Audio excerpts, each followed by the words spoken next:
In 1871, flames swallowed a city. Wooden homes, crowded streets, a skyline made of hope and timber. And in just 2 days, it all turned to ash. This was Chicago, a young, ambitious city, rising fast on the edge of Lake Michigan. Railroads connected it to the entire nation. Trade was booming, industry was alive, but beneath that growth was fragility. Buildings made of wood, streets dry from a long summer drought, and winds waiting for a spark. On October 8, 1871, that spark came. No one knows the full truth of how it began, but what we do know is how it ended. Over 17,000 buildings destroyed. More than 100,000 people left homeless. 1/3 of the city gone. For many American cities, that would have been the end of the story. For Chicago, it was the beginning. Out of the ashes, something radical was born. Instead of rebuilding the past, Chicago chose to invent the future. Architects and engineers gathered with bold ideas. They experimented with steel frames instead of wood. They designed buildings that didn't just stretch across land, but rose into the sky. In 1885, Chicago revealed something the world had never truly seen before: the home insurance building. It wasn't just another structure.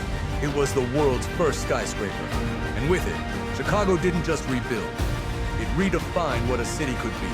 The skyline became a symbol of resilience. Tower after tower climbed higher.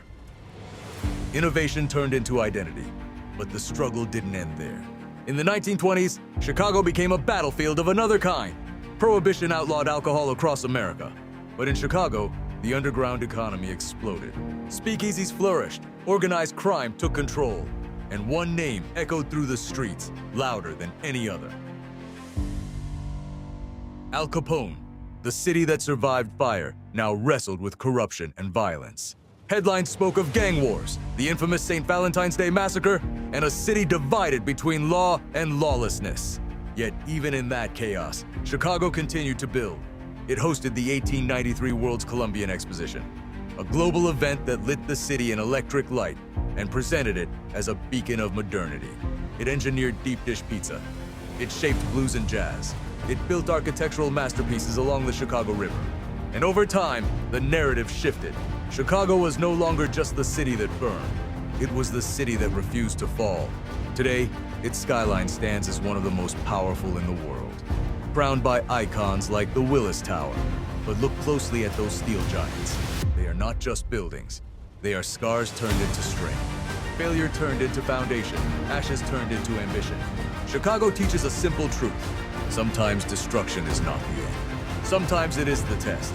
And the cities and people who dare to rise again touch the sky.